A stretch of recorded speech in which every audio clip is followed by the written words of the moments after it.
Hello friends, welcome to my channel GK study point. इस video में हम बात करेंगे पिछले 20 वर्षों में रेलवे के सभी परीक्षा में आए हुए जीके जीएस सामान्य अध्ययन के सवाल के बारे में। ये उसका वीडियो सेट नंबर 12 है। जैसा कि आप जानते हैं, रेलवे अपनी हर परीक्षा में काफ़ी सवाल को रिपीट करता है। तो अगर आप मेरे चैनल पर नए आए हैं तो इस वीडियो को मेरे चैनल को सब्सक्राइब कीजिए, वीडियो को लाइक शेयर ज़रूर कीजिएगा और अंत तक वीडियो को ज़रूर देखिएगा। तो चलिए शुरू करते हैं वीडियो को। पहला सवाल, सुंडा ट्रेंच इज सिचुएटेड इन, सुंडा गर्त कहाँ अवस्थित है? क्या होगा इसका सही जवाब? देखो option number B, Indian ocean यानी हिंद महासागर। सुंडा ट्रेंच को और दूसरे नामों से जाना जाता है, वो क्या है? Java trench. It's the deepest position of Indian ocean, Hind महासागर का सबसे डीपेस्ट ट्रेंच है यानी गर्त। इसकी गहराई कितनी है? लगभग 25,000 फीट। और ये कहाँ पर है? सुमत्रा आइलैंड के पास, हिंद महासागर में सुमत्रा आइलैंड के पास। इसकी गहराई लगभग 25,000 फीट है। भारतीयों के लिए महान सिल्क मार्ग किसने आरंभ किया? Who started the great silk route for the Indians? तो इसका सही जवाब होगा option number A, Kanishka. Silk route क्या था? जनरली चाइनीज सिल्क के ट्रेडिंग के लिए ये शुरुआत किया गया था। उस समय हान डायनेस्टी थी चाइना में, हान साम्राज्य, हान डायनेस्टी। और जो सिल्क रूट था वो चाइना से यूरोप और सेंट्रल एशिया को कनेक्ट करता था, भारत के होते हुए चाइना को यूरोप से कनेक्ट करता था एशिया के रास्ते। तो वही सिल्क रूट बनाया गया था, सिल्क ट्रेड के लिए, सिल्क व्यापार के लिए सिल्क रूट बनाया गया था। किस प्रक्रिया द्वारा पौधे रात्रि में ऊर्जा प्राप्त करते हैं? The process used by plants to get energy in nights. तो इसका सही जवाब होगा क्या? ऑप्शन नंबर बी, रेस्पिरेशन यानी श्वसन। तो at nights plants use respiration to get energy and releases carbon dioxide, CO2। Bharat में अंग्रेजी शिक्षा किसके द्वारा लागू की गई थी? English education in India was introduced by. तो इसका सही जवाब होगा option number A, William Bentinck. William Bentinck कौन थे? He was a governor general of Bengal, Bengal के गवर्नर जनरल थे। और ये कब लागू किया गया था? 1835 में, on the recommendation of Thomas Macaulay. Thomas Macaulay.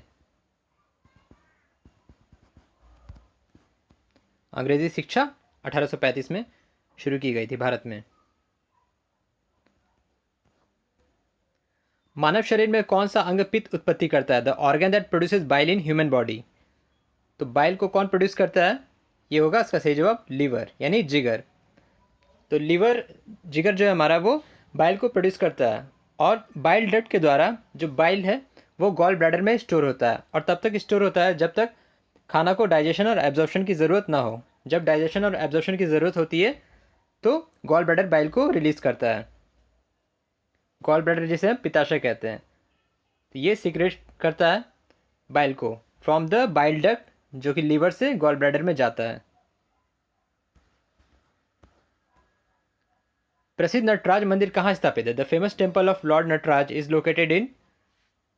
तो इसका सही जवाब होगा ऑप्शन नंबर सी, चिदारंबरम। चिदारंबरम ये कहाँ है? तमिलनाडु में। किस देवता को ये मंदिर डेडिकेटेड है? लॉर्ड शिवा, भगवान शिव का ये मंदिर है नटराज, जो कि चिदारंबरम है, चेन्नई तमिलनाडु में। माफ़ कीजिए, चेन्नई नहीं। अल्कोहल कंटेन्स, अल्कोहल में क्या रहता है? तो इसके घटक क्या होता है कंस्टिट्यूट अल्कोहल के? तो इसका सही जवाब होगा option number B, carbon, hydrogen और oxygen.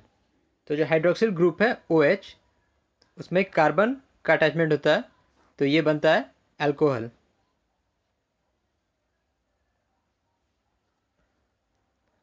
The part 4 of constitution deals with, भारतीय संविधान का भाग 4 किससे संबंधित है? क्या होगा इसका सही जवाब? ये आंसर होगा option number D, fundamental duties यानी मौलिक कर्तव्य। फंडामेंटल ड्यूटीज किस संविधान से लिया गया था? तो ये लिया गया था रशियन कॉन्स्टिट्यूशन से, रशिया कॉन्स्टिट्यूशन से लिया गया था फंडामेंटल ड्यूटीज़ यानी मौलिक कर्तव्य। The oil in the wick of oil lamp rises due to, तेल की बाती में जो दिया होता है उस बाती में तेल कैसे ऊपर जाता है, किस फिजिकल प्रोसेस से वो जाता है? तो इसका सही जवाब होगा option number B, capillary action से। तो कैपिलरी एक्शन से तेल जो दीप में बाती में तक जाता है।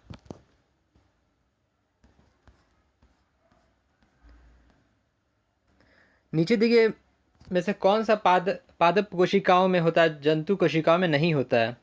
Among the following which is found in plant cell and not in animal cell? Cytoplasm, cell membrane, nucleus या फिर प्लास्टिड? तो इसका सही जवाब होगा ऑप्शन नंबर डी, प्लास्टिड्स। तो प्लास्टिड्स एनिमल सेल में नहीं होता है जबकि प्लांट सेल में होता है। आप कमेंट बॉक्स में लिखिए और कौन से डिफरेंस होते हैं एनिमल सेल और प्लांट सेल में, जो प्लांट सेल में होते हैं पर एनिमल सेल्स में नहीं होते हैं।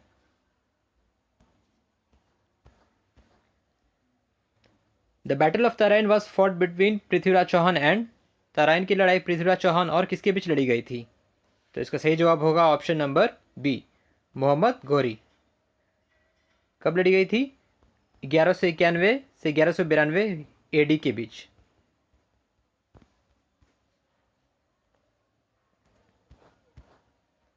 The geological survey of India GSI was set up in, भारतीय भूगर्भीय सर्वेक्षण की स्थापना कब की गई? तो इसका सही जवाब होगा ऑप्शन नंबर बी, सन 1851 में। ये किसके अंडर आता है? मिनिस्ट्री ऑफ माइंस के under, geological survey of India. Generally for the excavation of coal and other railway projects का इसका यूज़ होता है जीएसआई का। इसका हेडक्वार्टर कहाँ है? कोलकाता में।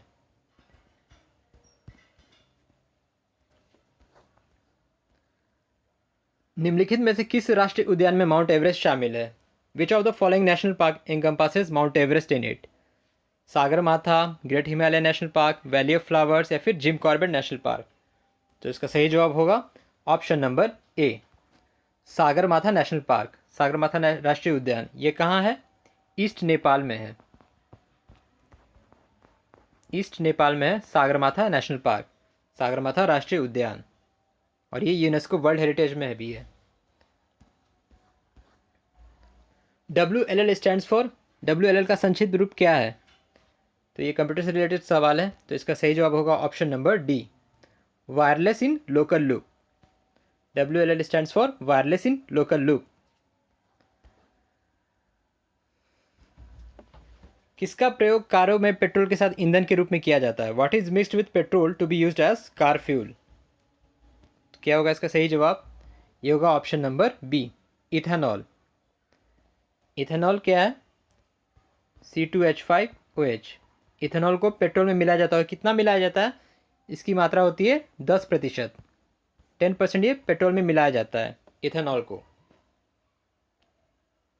ताकि पॉल्यूशन इससे कम हो सके। भारत डैश किसका सबसे बड़ा उत्पादक, उपभोक्ता और आयातक है? यानी India is the biggest producer, consumer and importer of, क्या होगा इसका? चीनी, नमक, दाल या फिर चावल का? तो इसका सही जवाब होगा ऑप्शन नंबर सी, दाल, pulses. So India is the biggest producer, consumer and importer of pulses. Bharat दाल का सबसे बड़ा उत्पादक, उपभोक्ता और आयातक है। The real name of famous actor director Guru Dutt, film अभिनेता निर्देशक गुरुदत्त का असली नाम क्या है? तो इसका सही जवाब होगा ऑप्शन नंबर डी, वसंत कुमार शिवशंकर पादुकोण। तो भारत सिनेमा के एक जाने माने अभिनेता, फिल्म निर्देशक, निर्माता थे गुरुदत्त। उनका कुछ फेमस फिल्में थी, प्यासा, कागज़ के फूल, CID। उनका असली नाम था Vasant Kumar Shivshankar Padukone. Transport comes under which of the following sector? परिवहन निम्नलिखित में से किस क्षेत्र में आता है? So transport comes under tertiary sector, यानी तृतीयक क्षेत्र में आता है। इकोनॉमी के जो सेक्टर है, primary sector, secondary sector, tertiary sector, तो ये टर्शियरी सेक्टर में आता है transportation, transport. The maximum strength of the elected members of Rajya Sabha, Rajya Sabha के निर्वाचित सदस्यों की अधिकतम संख्या कितनी है? तो इसका सही जवाब होगा ऑप्शन नंबर डी, 250। 250 में जो 12 हैं वो नॉमिनेटेड होते हैं प्रेसिडेंट के द्वारा, उन 12 को नॉमिनेट करते हैं प्रेसिडेंट, और जो 238 होते हैं वो इलेक्टेड होते हैं फ्रॉम स्टेट और यूनियन टेरिटरीज से, 238 मेंबर, और 12 को नॉमिनेट करते हैं प्रेसिडेंट, तो टोटल हो गया 250। Option number D. आज का आखिरी सवाल, which country has hosted 2008 Olympic games? 2008 Olympic game खेलों का आयोजन किस देश ने किया था? तो इसका सही जवाब होगा option number B, China. China ने किया था 2008 ओलंपिक गेम का आयोजन। आप कमेंट बॉक्स में लिखिए 2020 का ओलंपिक गेम कहाँ होने वाला था, जो कि अब पोस्टपोन हो चुका है कोविड-19 की वजह से। तो फ्रेंड्स, वीडियो आपको कैसा लगा आप कमेंट बॉक्स में ज़रूर लिख कर अब ये बताएं। अगर आप पहली बार मेरे चैनल पर नए आए तो इस चैनल को सब्सक्राइब कीजिए, वीडियो को लाइक शेयर ज़रूर कीजिएगा। So thank you very much for watching.